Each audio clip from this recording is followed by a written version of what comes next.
தமிழோட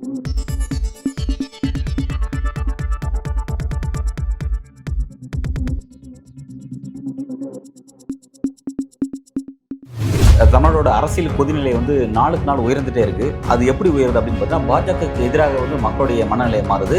அந்த இடத்துல ஆளும் கட்சி திமுக நல்லா ஸ்கோர் பண்ணிட்டு இருக்காங்கிறத பார்க்குறோம்.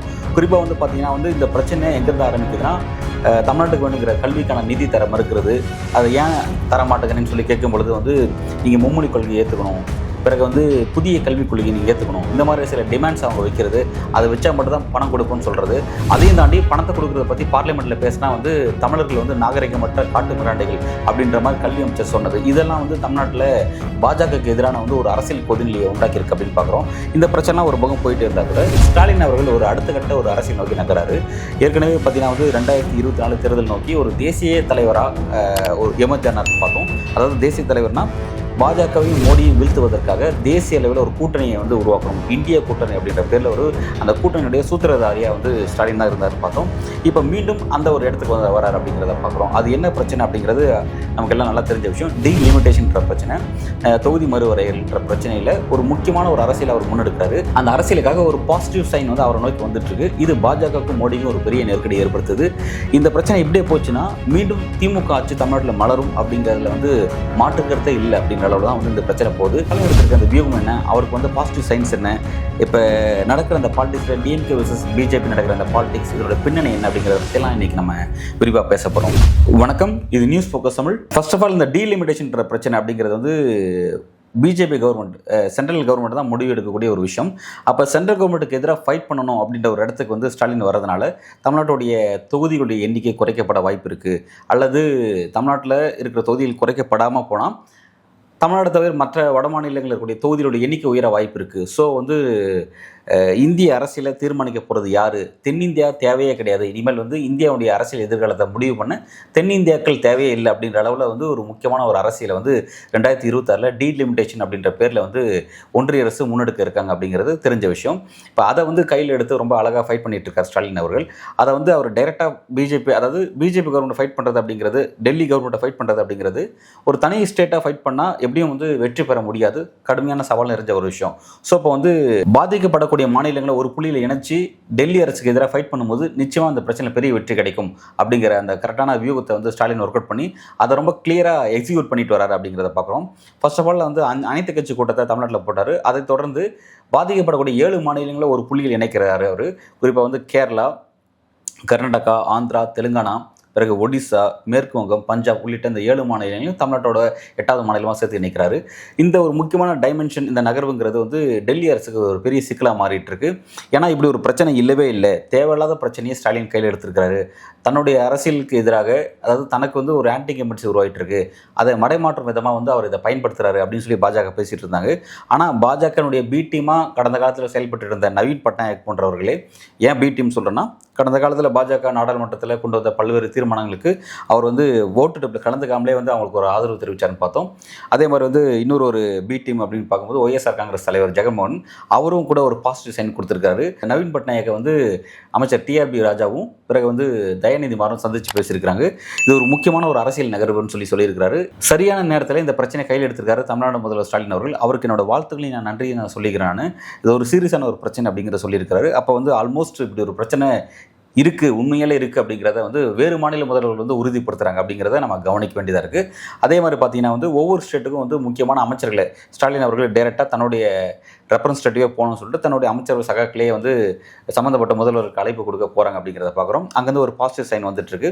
ரெண்டாவது பார்த்தீங்கன்னா ஆந்திராவில் சந்திரபாபு நாயுடு இருக்கார். சந்திரபாபு நாயுடு மோடிக்கு இந்த முறை என்டிஏ கூட்டணியில் ஒரு முக்கியமான ஒரு இடத்துல இருக்கார் நம்ம பார்க்குறோம். ஏன்னா மோடிக்கு இந்த முறை 272 மேஜிக் மார்க் கிடைக்கல, 240 அவர் இருக்கார். ஸோ அவருக்கு ஒரு 16+2 சந்திரபாபு நாயுடு ப்ளஸ் பவன் கல்யாண் 2 பேரும் சேர்த்து ஒரு 18 ஷீட்ஸ், ஒரு 18 எம்பிக்களை மோடிக்கு ஷேர் பண்ணிட்டு இருக்காங்க அப்படின்னு பார்க்குறோம். அப்போ அவங்கெல்லாம் கூட இந்த பிரச்சனையில் ஸ்டாலின் கூட இணைகிறாங்க அப்படிங்கிறத கவனிக்க வேண்டியதாக இருக்குது. ஸோ இப்போ இந்த டீலிமிட்டேஷன் பிரச்சனையில் டெல்லி அரசை ஃபைட் பண்ணுறதுக்காக பாதிக்கப்படக்கூடிய எல்லா மாநிலங்களும் ஒரு புள்ளியில் இணைச்சி ஒரு தீவிரமான ஒரு முன்னெடுப்பை ஸ்டாலின் முன்னெடுத்துட்டு இருக்காரு. ஸோ இப்போ அதனால் அடுத்த கட்டமாக 22ஆம் தேதி இந்த அனைத்து மாநில முதல்வர்கள், பிறகு அங்கே இருக்கக்கூடிய எதிர்க்கட்சி தலைவர்கள், பிறகு அங்கே இருக்கக்கூடிய மற்ற கட்சிகள், ஏன்னா எல்லாரையும் தான் ஒரு ஒரு புள்ளியில் இணைக்கிறாங்க. இவங்க இன்க்ளூடிங் பாஜகவும் இணைக்கிறாங்க. ஏன்னா நவீன் பட்நாயக் மீட் பண்ணிட்டு பாஜகவுடைய மாநில தலைவர் மீட் பண்ண முயற்சி பண்ணாங்க, மீட் பண்ண முடியல.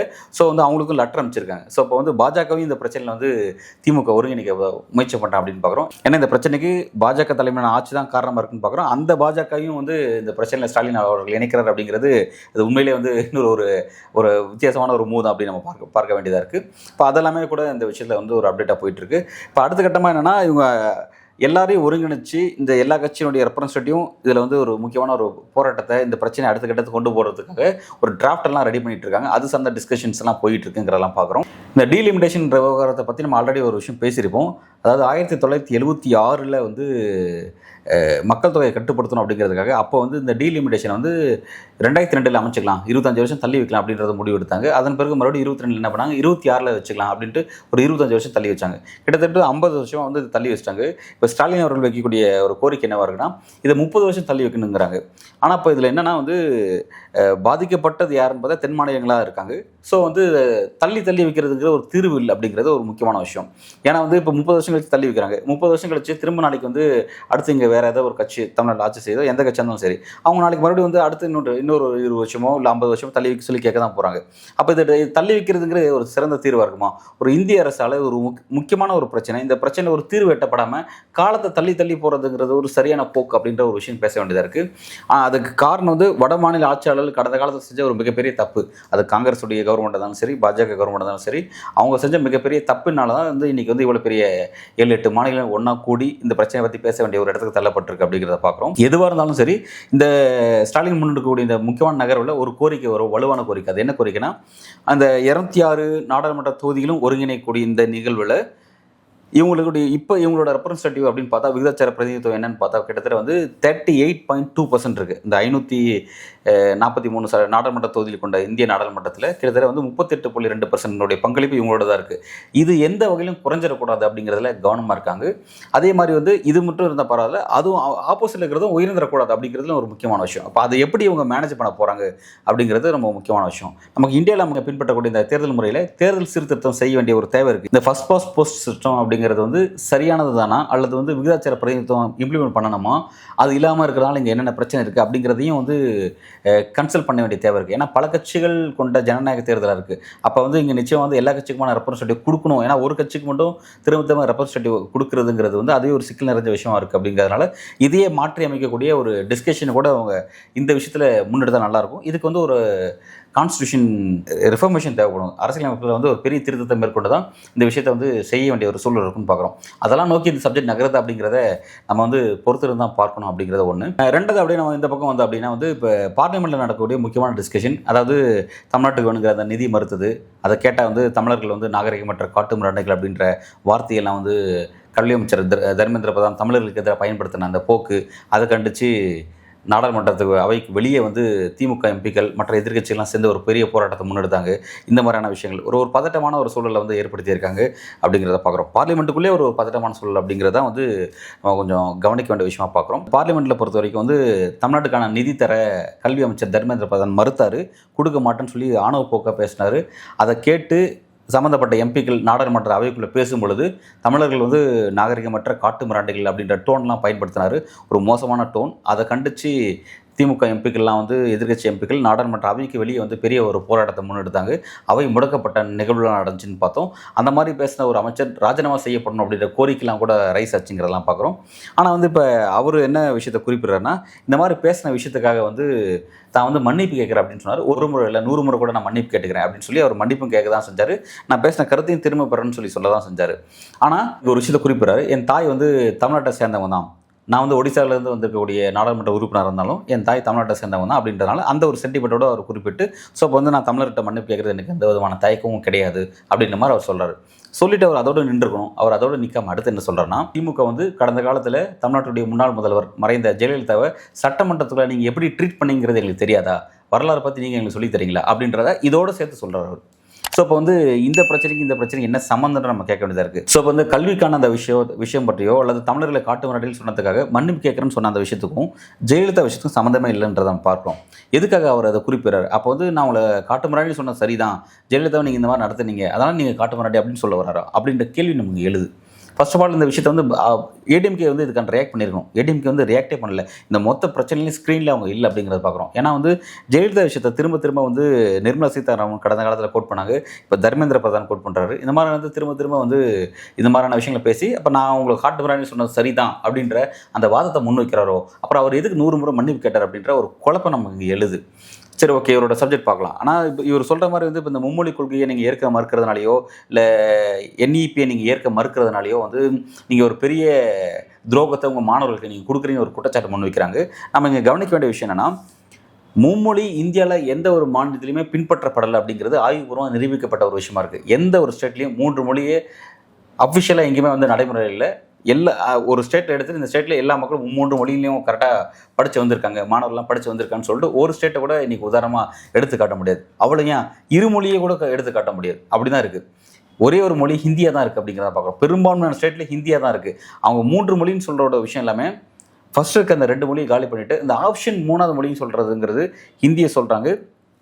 அதை தான் வந்து நடைமுறைப்படுத்தணுங்கிறதும் அவங்களோட நோக்கமாக இருக்குது. ஸோ இப்போ அதை நோக்கி தான் இந்த பிரச்சனையை கொண்டு போக அவங்க விரும்புகிறாங்க அப்படிங்கிறத பார்க்க வேண்டியதாக இருக்குது. ஸோ அவங்க சொல்லக்கூடிய அந்த விஷயத்தை இது ஒரு பெட்டரான சிஸ்டம்னு சொல்லி ப்ரூவ் பண்ணுறதுக்கு அவங்ககிட்ட எவிடன்ஸ் இல்லாமல் அவங்களே வந்து அந்த விஷயத்தை நிரூபிக்க கஷ்டப்படுறாங்க அப்படிங்கிறத பார்க்க வேண்டியதாக இருக்குது. நம்ம சொல்லக்கூடிய இருமொழி கொள்கையை பின்பற்றதுனால தமிழ்நாடு எந்த அளவுக்கு டெவலப் ஆகிருக்கு, எல்லா துறையிலையும் எந்த அளவுக்கு டெவலப் ஆகிருக்கு அப்படிங்கிறத ஒவ்வொரு முறையும் தமிழ்நாடு வந்து தங்களுடைய நெஞ்சை விரித்து காட்டணுன்ற அவசியம் இல்லை. ஏன்னா வந்து ஒன்றிய அரசுகிட்ட இருக்கக்கூடிய அவங்களுடைய புள்ளி விவரங்கள், அவங்களுடைய ஸ்டாட்டிஸ்டிக்ஸ் டிபார்ட்மெண்ட்டில் இருக்கக்கூடிய புள்ளி விவரங்கள் எடுத்தாவே எந்த ஒரு குறியீடு எடுத்து செக் பண்ணாலுமே வந்து தமிழ்நாடு மற்ற மாநிலங்களோட வளர்ச்சி அடைஞ்சிருக்கு அப்படிங்கிறது நாடுறிஞ்ச விஷயம். அதை நம்ம சொல்ல தேவையில்லை அப்படிங்கிறத பார்க்குறோம். ஸோ அப்போ இந்த விஷயத்தில் ஒன்றிய அமைச்சர் தன்னோட ஆணவ போக்கை கைவிட்டுட்டு எதை செய்யணும் அதை நோக்கி அவர் நகர வேண்டியது இருக்குது. அவர் அதை நோக்கி நகராமல் திரும்ப திரும்ப இதில் ஒரு பிரச்சனை பண்ணிகிட்டே இருக்காரு அப்படிங்கிறத நம்ம பார்க்குறோம். இப்போ இதை ஒட்டி அடுத்ததாக வந்து நிதியமைச்சர் நிர்மலா சீதாராமன் அவர்கள் என்ன சொல்கிறாங்கன்னா, பெரியாரை பற்றி குறிப்பிடுறதாக பெரியார்னே சொல்லாமல் அவங்க ஒரு வார்த்தையை சொல்கிறாங்க. என்ன சொல்கிறாங்கன்னா, ஒரு முதியவர் தமிழை காட்டுமிராண்டி மொழின்னு சொன்னார். அப்படிப்பட்ட அந்த முதியவர்கள்லாம் வந்து இந்த திமுக காரர்கள் வந்து இன்றைக்கி தங்களுடைய அடையாளமாக, அரசியல் அடையாளமாக காட்டிகிட்டு இருக்காங்க அப்படின்னு குறிப்பிட்றாங்க. பெரியார்ன்ற பேரை சொல்கிறதுக்கு கூட உங்களுக்கு அந்தளவுக்கு பயமா, இல்லை அந்த பேரில் வந்து பார்லிமெண்ட்டோட அவையில் வந்து இடம் பெற்றுமோ அப்படின்றது உங்களுக்கு அச்சமா அப்படின்ற கேள்வி நமக்கு இங்கே எழுது. ஸோ எதுக்காக அந்த பேரை தவிர்த்தாங்கன்னு தெரியல. சரி, வந்து நீங்கள் இப்போ பெரியார் விஷயத்துக்கும் இதுக்கு என்ன சம்மந்தம் அப்படின்னு கேட்க வேண்டியதாக இருக்குது. இப்போ நம்ம என்னன்னா, நீங்கள் பெரியாரை ஏற்றுக்கொள்ளாத நபர்கள், நீங்கள் எதற்காக வந்து பெரியாரை சொன்னதாக கோட் பண்ணுறீங்க? இப்போ கடந்த காலத்தில் சீமான் வந்து பெரியாரை எதிர்த்து அரசியல் செஞ்சுட்டு தான் பார்த்தோம். ஆனால் அவர் வந்து இந்த விஜயலட்சுமி விஷயத்தில் ஒரு பெண் விஷயத்தில் இப்படி நடந்துட்டாருன்னு சொல்லி கேட்கும்போது பெரியார் என்ன சொன்னார்னா, லிவிங் டு ரிலேஷன்ஷிப்பை வந்து, அதாவது சடங்கு முறையில் திருமணம் தாலி கட்டி வாழ்கிற அந்த வாழ்க்கையை அவர் எதிர்த்தவர், லிவிங் டு ரிலேஷன்ஷிப்பை வந்து ஆதரவு வச்சவர். அந்த ஸ்டாண்டில் இருக்கக்கூடிய நீங்களாம் என்ன நோக்கி நீங்கள் கேள்வி கேட்குறீங்களா அப்படின்னு சொல்லி தன்னுடைய தேவைக்காக வந்து பெரியார் எடுத்துக்கிட்டாருன்னு பார்த்தோம். அதே மாதிரி பாருங்கள், இப்போ இந்த அம்மா வந்து நிர்மலா சீதாராமன் அவர்கள் வந்து ஹிந்தியை திணிக்காதீங்க, மும்மொழி மூலமாக இந்தியை திணிக்காதீங்கன்னு சொல்லி தமிழ்நாட்டிலேருந்து ஒரு குரல் வந்துச்சுன்னா, நீங்கள் வந்து தமிழ் மொழிக்காக நீங்கள் பேசுகிறீங்களா? தமிழ் மொழியை காட்டுமிராண்டின்னு சொன்ன ஒருத்தரை வந்து நீங்கள் அரசியல் அடையாளமாக வச்சுருக்கீங்களே, பெரியாரை குறிப்பிடாமல் அந்த ஒரு முதியவரை ஒரு அரசியல் அடையாளமாக நீங்கள் வச்சுருக்கீங்களே அப்படின்ற அளவில் வந்து இந்த அளவுக்கு வந்து இந்த விஷயத்தை வந்து பிராண்ட் பண்ணி பேசக்கூடிய ஒரு விஷயத்தை பார்லிமெண்ட்டில் நம்மளால் பார்க்க முடியுது. ஸோ அப்போ வந்து இந்த பிரச்சனைலாம் வந்து திரும்ப திரும்ப இவங்க ஒரு விஷயத்தை செஞ்சுட்டு இருக்காங்க. அது என்ன செய்கிறாங்கன்னா, இந்த மும்மொழி விஷயத்தை திணிக்கிறதா இருக்கட்டும், அல்லது இந்தியை திணிக்கிறதா இருக்கட்டும், இந்த புதிய கல்விக் கொள்கை பல விஷயத்தில் அறிவுக்கு ஒவ்வாத புராண கதைகளை ஊக்குவிக்கக்கூடிய அந்த புதிய கல்விக் கொள்கையை நடைமுறைப்படுத்தணும் அவங்க துடிக்கிறதா இருக்கட்டும், இது அவ்வளவும் தமிழ்நாட்டில் எடுப்படாத ஒரு விஷயமா இருக்குது அப்படிங்கிறது பார்க்குறோம். இப்போ இந்த விஷயம் நம்ம புரிஞ்சுக்க வேண்டியது என்னென்னா, இவங்க வந்து இந்த மும்மொழி கொள்கை மூலமாக இந்தியை திணிக்க முயற்சி பண்ணாங்கன்னா நிச்சயமாக வந்து தமிழ்நாடு வந்து அதில் உணர்வுபூர்வமாக தான் இருக்குது. அது வெறும் உணர்வுபூர்வமான அரசியல் மட்டும் கிடையாது, ஆதாரபூர்வமாக நிரூபிக்கப்பட்ட ஒரு அரசியலாக இருக்குது. இங்கே இருக்க ஒவ்வொரு இந்தியா அப்படிங்கிறதே மொழி வழியான தேசிய இனங்களுடைய கூட்டமைப்பு தான் இருக்குது. அப்போ அப்படி இருக்கும் பொழுது ஒவ்வொரு தேசிய இனங்களுக்கும் தங்களுக்கான தாய்மொழிங்கிறது ஃபஸ்ட்டு முன்னுரிமை. அப்போ எல்லாருமே தங்களோட தாய்மொழியில் வந்து வெல் எஜுகேட்டடாக இருக்கணும், அதை வந்து சரியாக அதை புரிஞ்சு அதை பயன்படுத்தக்கூடிய இடத்துல இருக்கணும். ரெண்டாவதாக வந்து இணைப்பு சொல், வெவ்வேறு மொழி பேசக்கூடிய இந்த தேசிய இனங்களுக்கு இந்தியா என்ற கூட்டமைப்புகளில் ஒரு ஸ்டேட்லேருந்து இன்னொரு ஸ்டேட்டில் பேசிக்கிறதுக்கு இங்கிலீஷ் தான் வந்து யாருக்கும் பாரபட்சம் இல்லாமல் ஒரு ஈக்குவாலிட்டியாக ட்ரீட் பண்ணக்கூடிய ஒரு மீடியமாக இருக்கும். ஸோ அப்போ இங்கிலீஷ் தான் செகண்ட் மீடியமாக இருக்கும். அப்போ ஃபஸ்ட்டு வந்து அவங்களோட மதர் டங், செகண்ட் இங்கிலீஷ் அப்படிங்கிறத வச்சுக்கிட்டும் போது இங்கே எந்த விதமான சிக்கலும் இல்லாமல் தான் போக போகுது. ஸோ வந்து அவங்க இந்த 2 மொழியும் காலி பண்ணிவிட்டு அந்த இடத்துல தங்களுடைய அந்த ஒரே நாடு கனவை காட்டுறதுக்காக இந்த இவ்வளோ விஷயத்தை செஞ்சுட்டு இருக்காங்க, நம்மளால் புரிஞ்சிக்க முடியுது. ஸோ இப்போ இந்த மொழி சார்ந்த அந்த விஷயத்தில் தமிழ்நாடு வந்து வெறும் உணர்வுபூர்வமான அரசியலில் தூண்டப்பட்டு மட்டும் இல்லை, அறிவுபூர்வமான அரசியலும் தூண்டப்பட்டு தான் இயங்கிட்டு இருக்காங்க அப்படிங்கிறதான் தமிழ்நாடோட டேட்டாக்கள் தெளிவாக பேசுது. ஸோ வந்து இந்த இடத்துல அவங்க தேவையில்லாமல் இந்த மொழி சார்ந்த திணிப்பை கைவிட்டுட்டு எதை செய்யணுமோ அதை நோக்கி நகர்றது ஒரு பாசிட்டிவான ஒரு விஷயம் அப்படின்னு பார்க்குறோம். ரெண்டாவது, பாஜக தெரிஞ்சோ தெரியாமலோ இந்த மாதிரியான பிரச்சனையில் சீரியஸான ஒரு பிரச்சனை நிதி தரேன்னு சொல்லி ஃபஸ்ட்டு சொல்லவே கூடாது, சொல்கிறாங்க. நிதி மசோதாவே அதுக்கான ஒப்புதல் கொடுத்து கூட அந்த நிதி கொடுக்க மாட்டேன்னு சொல்லி சொல்கிறதுங்கிறது ஒரு ஆணவமான ஒரு போக்கு. அந்த போக்கை தொடர்ச்சி அவங்க பின்பற்றிட்டு இருக்காங்க. அதை பற்றி பேசும்போது தமிழரில் நாகரிகமற்ற காட்டு மிராட்டைன்னு சொல்லி ஒரு பேசுகிறாரு.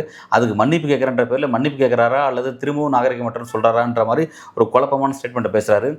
திரும்ப இதே மாதிரியான விஷயத்தை செய்யும்போது பாஜக தமிழ்நாட்டில் மீண்டும் அன்பாப்புலர் ஆகிட்டே இருக்குது. மக்கள்கிட்ட கடைசி வரையும் ஆல்ரெடி அவங்களுக்கு இருக்கிற மாதிரி, அதாவது கோயம்புத்தூர், கன்னியாகுமரி, திருநெல்வேலி உள்ளிட்ட சில இந்த பெல்ட்லலாம் பார்த்தீங்கன்னா அவங்களுக்கு வந்து சில வாக்கு வங்கி இருக்குன்னு சொல்லியிருக்காங்க. அந்த வாக்கு வங்கி இழக்கக்கூடிய ஒரு இடத்துக்கு பாஜக நகர்ந்து போயிட்டுருக்கு அப்படிங்கிறத அவங்க புரிஞ்சுக்காமலே அரசியல் செய்கிறவங்களும் நமக்கு ஒரு யோசனையாக இருக்குது. ஏன்னா இந்த அரசியலை பொறுத்த வரைக்கும், இப்போ தமிழ்நாடு அரசியலை பொறுத்த வரைக்கும் பாஜக வெர்சஸ் டிஎம்கே அப்படின்னு தான் போயிட்டுருக்கு. இந்த இடத்துல டிஎம்கே தான் திரும்ப ஸ்கோர் பண்ணுறதா இருக்குது. இன்னும் ஒரு வருஷத்தில் எலெக்ஷன் இருக்கும்போது பிரதான எதிர்க்கட்சி ஏடிஎம்கேக்கு எந்த விதமான ரோலுமே இல்லாமல் போயிடுச்சு. ஏடிஎம்கே அந்தளவுக்கு மோசமாக போயிட்டுருக்குங்கிறத அவங்க உணர்ந்து இந்த மெயின் பாலிடிக்ஸ் டிபேட்டுக்குள்ளே அவங்க உள்ளே வரணும் அப்படிங்கிறது நம்மளுடைய ஒரு வேண்டுகோளாக இருக்குது. அதை நோக்கி அவங்க நகராலங்கிறத நம்ம பொறுத்து பார்க்கலாம்.